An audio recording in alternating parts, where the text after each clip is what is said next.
Hello, it's your favorite sports Unc here. Don't forget to hit that subscribe button to join the fastest growing community on YouTube. Remember, Nightcap doesn't happen without you. So please subscribe or you're going to make Ocho cry. Though Coach Tomlin continued to remain mum on the Steelers starting quarterback plan for Sunday night, George Pickens seemingly confirmed Russell Wilson would make his first start of the season against the New York Jets. When asked whether he's been working with Wilson extra during practice, Pickens said, yeah, we've been getting on the same page after practice, throwing more than usual because it's his first start. Right. But a half an hour before Pickens' interview, Mike Tomlin declined to reveal anything about the plan when asked whether he was ready to name a starter. It happens, Ocho. It slipped out. George a fool, boy. Hey. He ain't know no better. But here's the thing. That's where Mike Tomlin, you say, look, guys, we're going to keep a lid on this. Yeah. Russell's going to start. Yeah. Well, you don't need to tell Russell, if he's taking the first team reps, we know who the hell going to start. Right.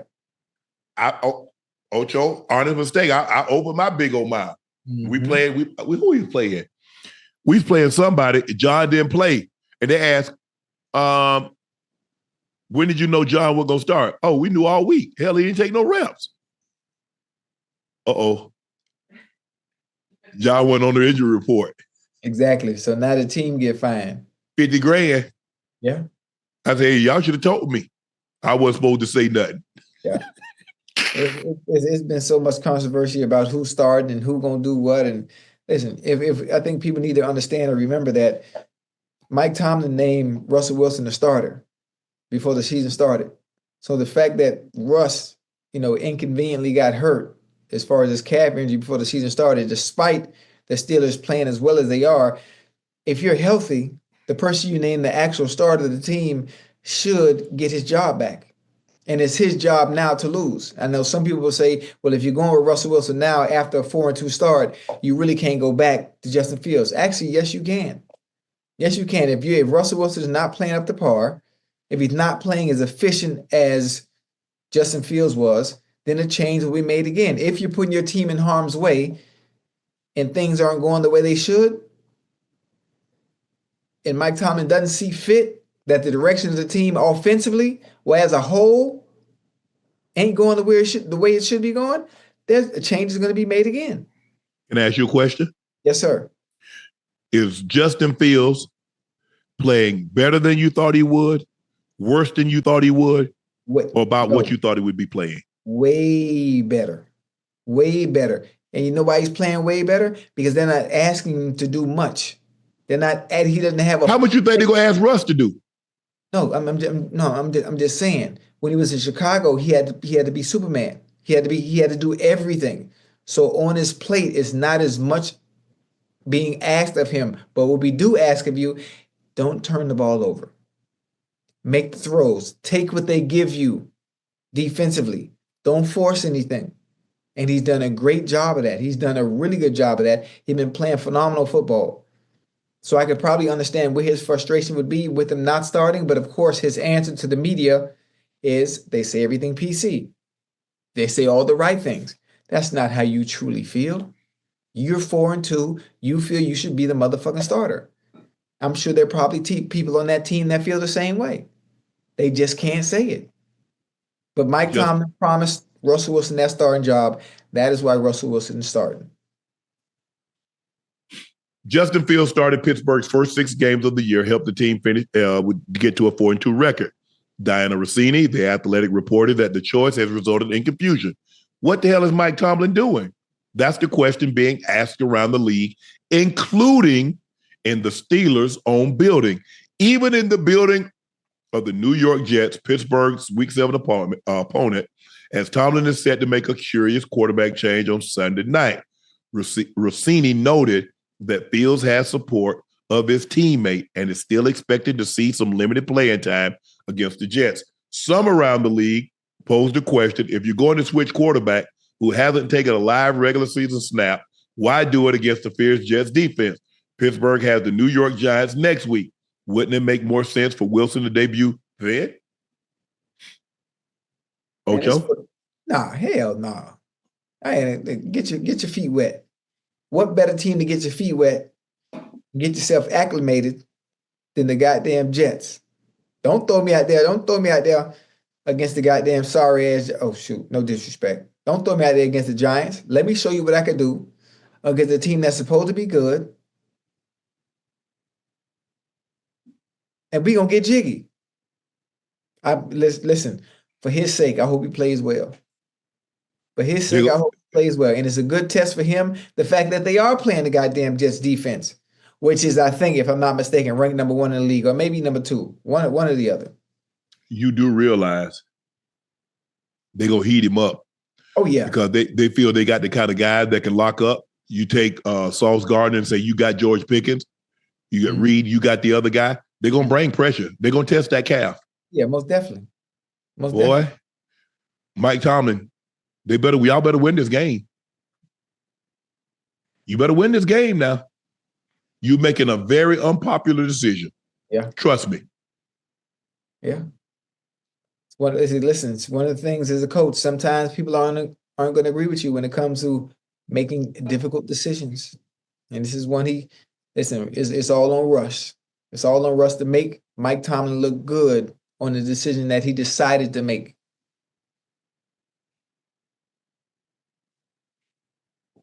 Because I'm just trying to figure out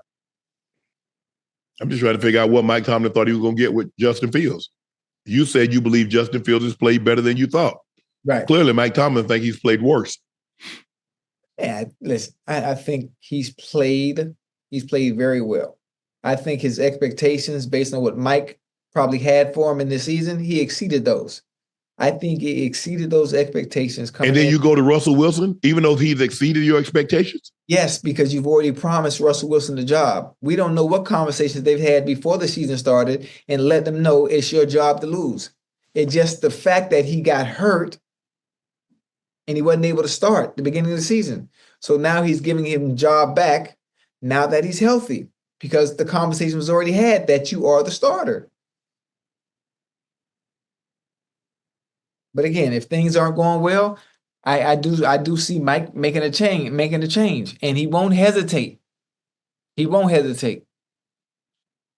Might be too late, Ocho. But they 4-2. They got plenty of time. That's my point. You're making my point when you say they're 4-2. Yeah. Yeah. So all Russ got to do is go in there and pick up where they left off. Mm-hmm. But what happens when he doesn't?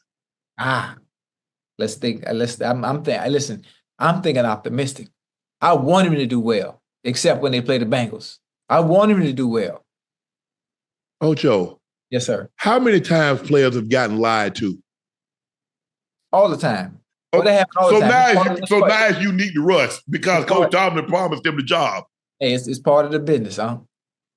That's my point. Hey, one thing about Mike Tomlin, boy, he's a stand-up guy, and he's not the type that's gonna lie to you. I bet you go ahead on that bullshit.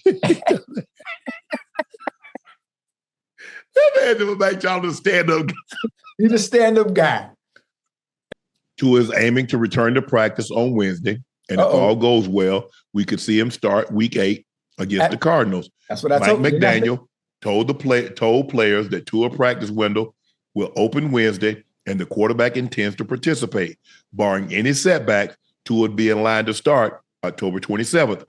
Tua suffered his third concussion in 2 years, and the Dolphins' Week 2 loss against the Bills. His latest brain injury prompted several renewed calls for him to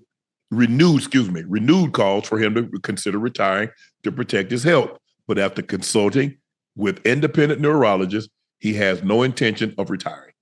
I told you he wasn't retiring anyway. So, man ain't retiring, man. I understand health is a sole focal point that the team and the doctors want to focus on. But as a competitor, as a warrior, as a Uso, it's not in him. And then also being able to prove to all the doubters that you are worthy of the contract that you just signed. Oh, you think he gonna hang it up? No, as a competitor, he's just not, despite the health risks that are at hand. It's tough. Yeah, and I get it. Very. I mean, maybe had I known the seriousness of concussions that we know now, Right. maybe I would rethink some of the things that I did, Ocho. Right. But we didn't know 20 years ago what we know now. And guess what? 20 years from now, they'll know more than what they know now. Mm-hmm.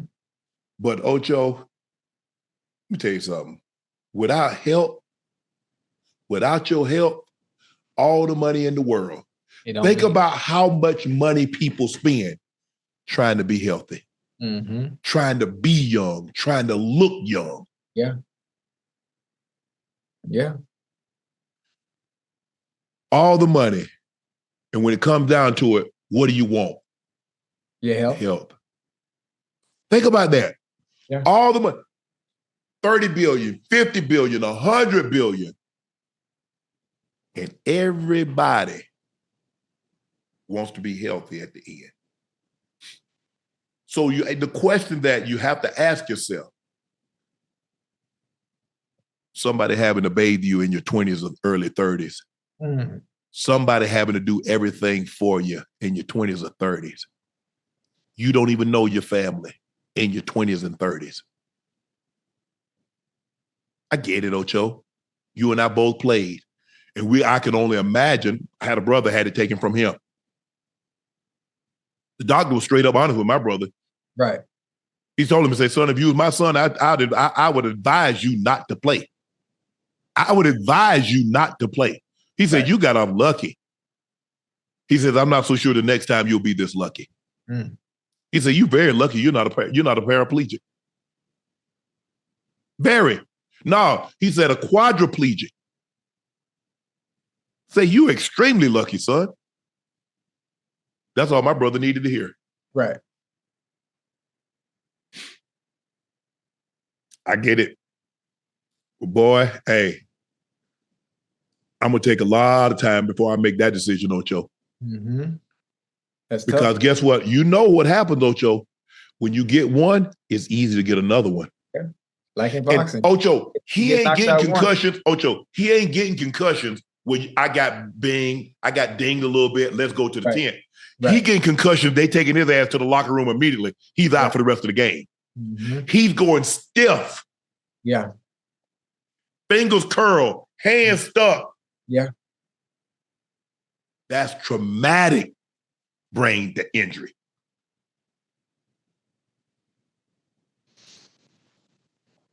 Yeah. But at the end of the day, that's his decision to make.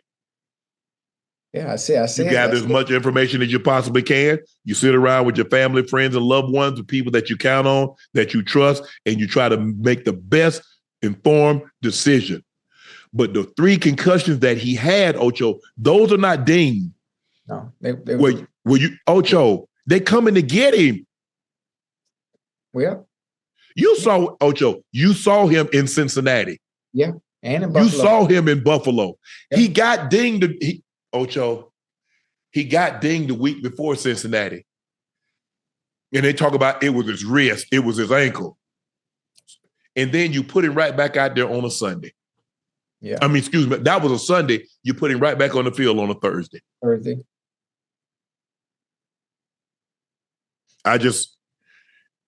Man, what they call that the concussion cap?